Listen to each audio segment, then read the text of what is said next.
Factor the following completely. If the polynomial is not factorable, write prime. So remember what we're looking for. We're looking for the biggest number that divides into both 10 and 55.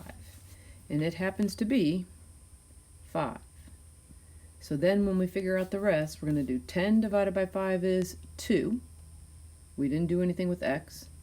And 55 divided by 5 is 11. And there we factored the greatest common factor. 24x minus 40. Looking for the biggest number that divides into both 24 and 40. And the biggest number that divides into both 24 and 40 is 8. So when we factor out an 8, 24 divided by 8 is 3x,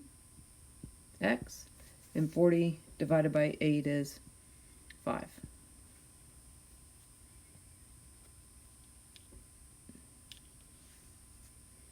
Six x minus 45. Biggest number that goes into both 6 and 45 is 3. So we're going to factor out a 3.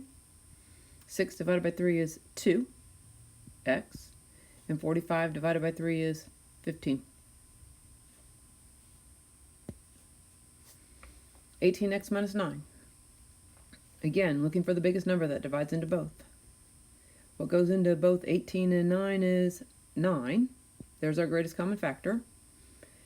18 divided by 9 is 2x, and 9 divided by 9 is 1, and we have to write the 1. That's one of the biggest mistakes that people make when we're dealing with greatest common factor.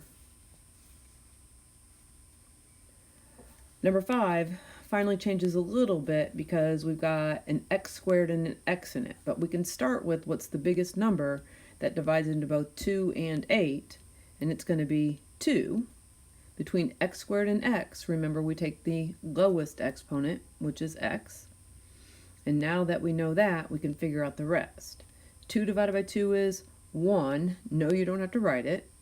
X squared divided by x is x.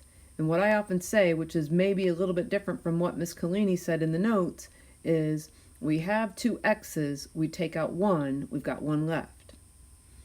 Over here, 8 divided by 2 is 4. We had 1 x, and we took it out, so we don't have any x's left. Another way to write this answer is 2x times x minus 4. Because remember, this is just reverse distributive property. If you wanted to check this answer, what you could do is you could take 2x times x, and you should get 2x squared. 2x times 4, and you should get 8x.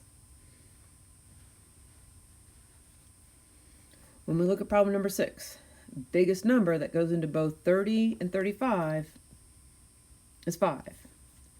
And then between the x squared and the x, we're going to take the lowest exponent, which is just the x.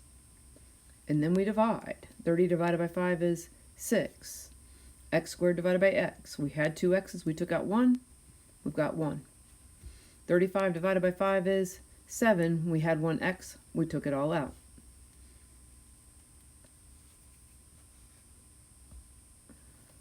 Four x squared plus 8x plus 12.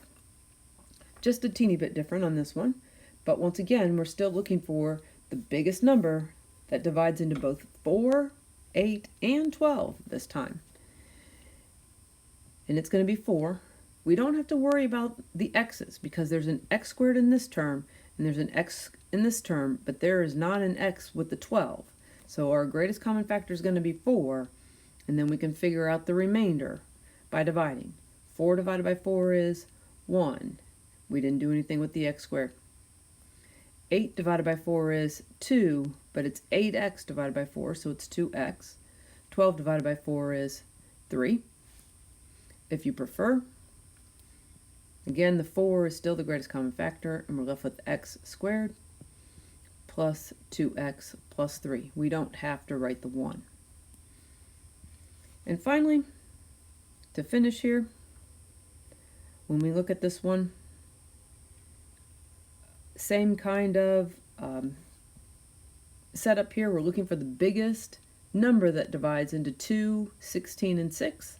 We don't have to worry about the x's because the first term has an x squared and the second term has an x, but the last term doesn't have any type of x in it. So our greatest common factor between 2, 16, and 6 is 2. Once we determine the greatest common factor, we're dividing. 2x squared divided by 2 is x squared. 2 divided by 2 is 1. 16x divided by 2 is 8x. 16 divided by 2 is 8. We didn't do anything with the x. 6 divided by 2 is 3.